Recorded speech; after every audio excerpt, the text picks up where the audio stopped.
Hello, beautiful, amazing, fantastic world, and you, wonderful, wonderful individual you.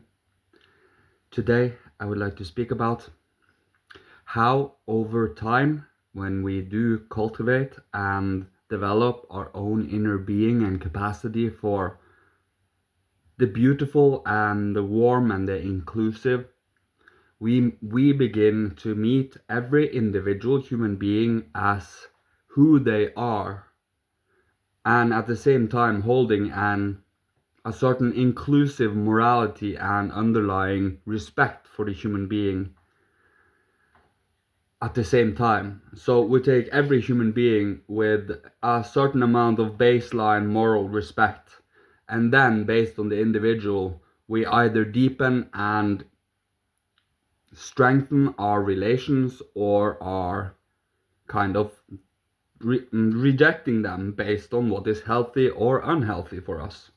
So the more we manage to actually meet every individual in their own unique atmosphere and personality, preferences, and what they have their strengths in, you are connecting and allowing them to be who they are without feeling that they need to stay in some sort of defense position or holding up the guards and stuff. It really is about holding a certain amount of sacredness to the individual human being, allowing for the sovereignty of their ego, of their inner self, so we can have two I capital at the same time in present atmospheric and otherwise situation.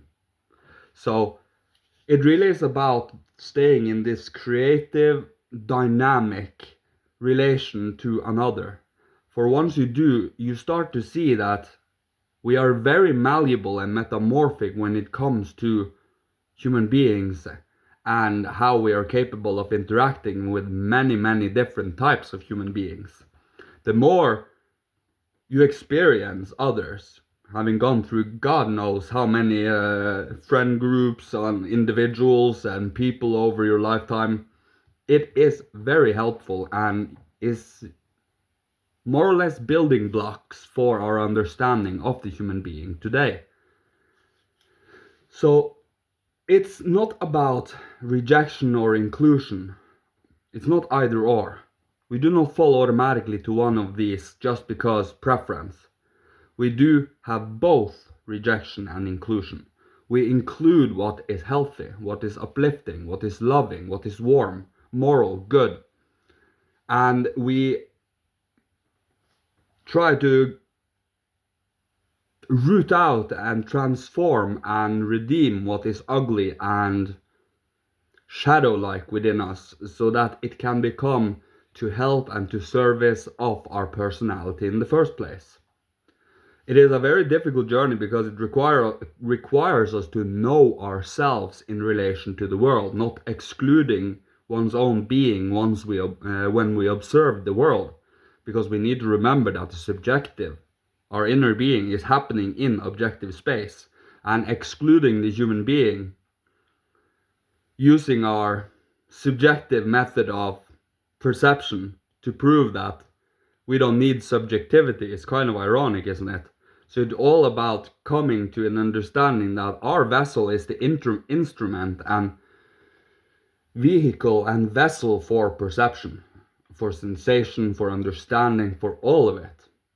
And by including oneself in what we do, where we are, we are not just an outward reactionary being, we also are an inward free being in morality, creativity, imagination, inspiration, intuition, trust, faith, but also enlightened by knowledge so it doesn't become blind faith. It truly is a balance in everything. So when you stand in the middle and you see the two extremes going at each other, you kind of just realize that we do need both of these sides. We need both of their strengths and need to curb their egotism a bit, because it's about seeing the two extreme entities that continuously drags us either or based on our preferences. When we become awake, we realize we need both the liberating or the inclusive and also free, but also structure and integrity and order into all of this. It's a certain amount of framework around it, a scaffolding, if you will, and within this scaffolding, a lot of free activity is taking place. So when we meet another human being in freedom and actually manage to connect into the present moment, being creative, allowing for inspired conversation and inspired atmospheres, that is what you invite in, and you will more often than not come to realize that what you invite in are want to be invited in. So it's all about where we align our perceptions. What do we focus on? What are we busy with? What do we take as interests? Instead of what is the world forcing me to be interested in? You see where I'm coming from here? And it's about not falling into any of the abysses of total isolation or total getting crushed by the world, becoming nothing, losing the individuality. It's that perfect middle as always, the fulcrum of the scale, where the arms are the balancing and we are in the middle. If we get dragged to either or of the pole, we are in dualism. When we are the scale, the fulcrum, and we can do a whole lot with the fulcrum of the scale. We can change it to gold, we can change it to diamond, we can change it to whatever we like, but we cannot change the beam of the scale because it will become imbalanced. But the middle of the scale that holds the beam, you can do a whole lot with. Do you see the symbol here? And that is what I wanted to come to. The point I wanted to make here is that we, as a balancer, as the fulcrum, have responsibility for balancing these extremes within us, so that we are at best being in the middle of this pole. Symbolically, we're in the middle of this pole, going from to balance out these two, holding the both of best worlds, the creativity, the artistic, the childlike, the lifeful, the beauty, music, the abstract, and so on, and balancing it out with meticulousness, precision, and a certain amount of differentiation at the same time, so that we do not become a cloud of hazy hodgepodge, and we do not separate everything into classed categories and hold them separate from each other. It's both. You both separate and differentiate and unite. And that is the whole point and the whole image, creative image I tried to bring to you today. So you have a lot of responsibility, how you act, how you relate, how you are interested in the world and how you participate in it. And nothing outside of you truly, if you have the will strong enough for it, can really force you to do anything. Yeah, you can give in, but that is giving in. That is just an extreme example, and normally it rarely comes to that. Life is far more reasonable in many ways than we give it credit for. It's often we that are unreasonable at best.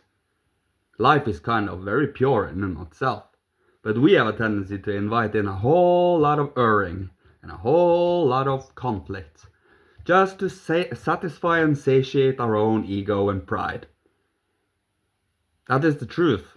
But at the same time, once we are aware of it, we can do something about this trait of ours. Because it is not automatic. It is not purely reactionary. We have a lot of freedom when we go inward and develop our moral character, our creativity, our artistic nature, and at the same time our scientific and meticulous and precise nature. We need them all. We cannot fall into either haze or separation. It's all about staying grounded, conscious, and balanced in these two forces. So, that is what I will leave you with today. May Father, Holy Spirit, Christ, Michael, Ancient Masters of old, ancestors from every incarnation, bless, protect, guide, and love you on your amazing journey. And may you be provided for with all that you need to survive, live, thrive, being creative, inspirational, and healing to the world, so others can choose to follow when the time is right and the courage is as most high. Thank you so much. See you. Love you, my dear sibling. Goodbye.